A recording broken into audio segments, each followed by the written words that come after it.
Vital signs monitoring.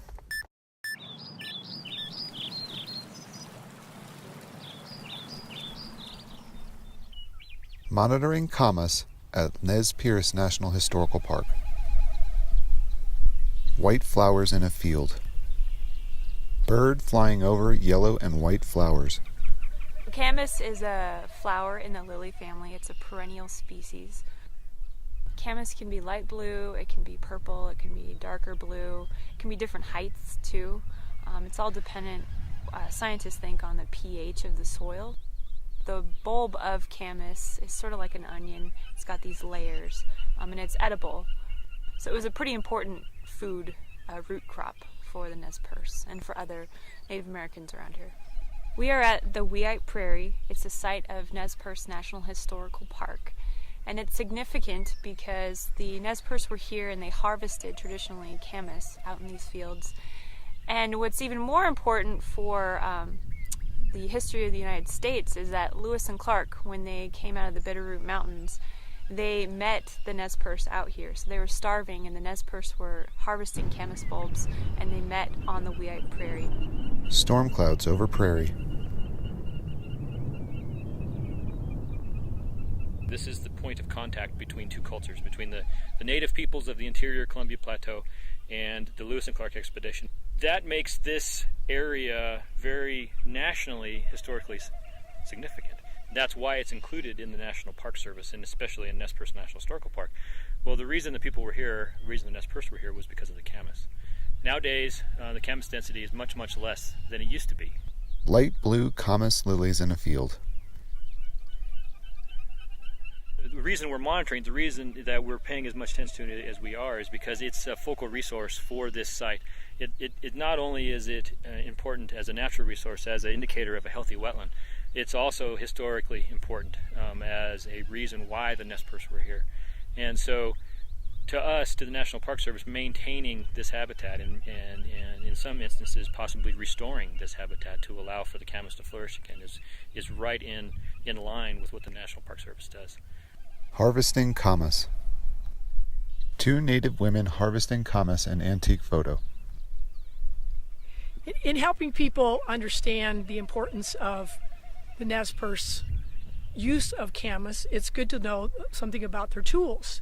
And so the women were the traditional food gatherers of plants, and they would have used something called a tucus, or digging stick, originally made from wood and a wood handle or bone. Of course, you have to have something to hold that, just like we nowadays have bags of all kinds to collect things and take things where we want to go.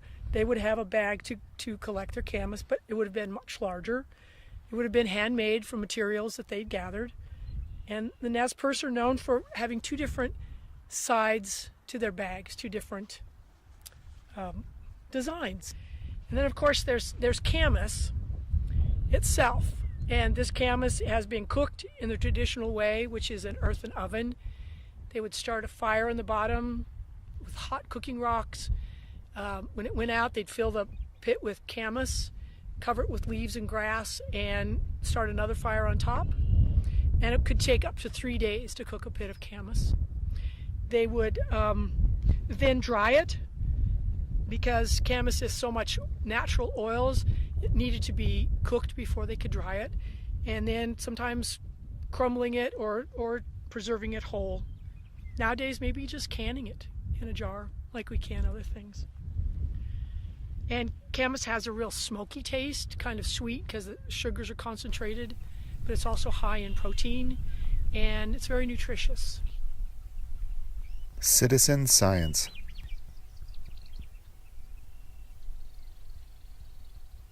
Citizen science is science that's done with students or volunteers or local people, and so they come and help real scientists and ecologists do their work in the field.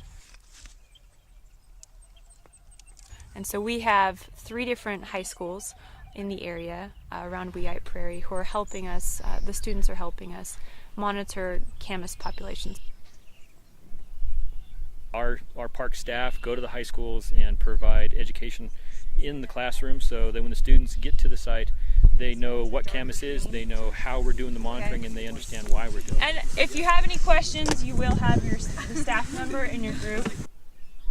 They use a compass. They maneuver to a certain compass bearing that has been predetermined on their data sheet. And then they set down their quadrat and then count the Camas plants within that. G7 and 11. I think it's a great opportunity for park staff because we get to work with young people. They're usually very enthusiastic. They, it can rain, it can be hot, and they might complain a little, but they're right out there doing the job. This is more fun. Definitely. This is a lot of fun. Way better. I think it's good for the students as well because they have an opportunity to see what a resource professional does in the field, how we gather information, and how that information can be used then to make management decisions over the long term for the site. Storm clouds over white Camas lilies. White Camas lilies in a field. The mission of the National Park Service is to preserve the resources for the enjoyment of future generations. One of the best ways we can do that is to involve the future generations in the management of the resource. And so I think at a site like this where we're a small park, we're in a small community, we have a small site, we can come out and do this kind of intensive monitoring project with only a couple days worth of effort. But it can make a lasting impression in these young people that if we're going to manage resources and use them wisely in the future, we have to understand what their value is. It's our job as the Park Service to preserve this resource so that others can understand how that plays into their future and the past as well. Camas blooming. Petals opening slowly, exposing the stamen.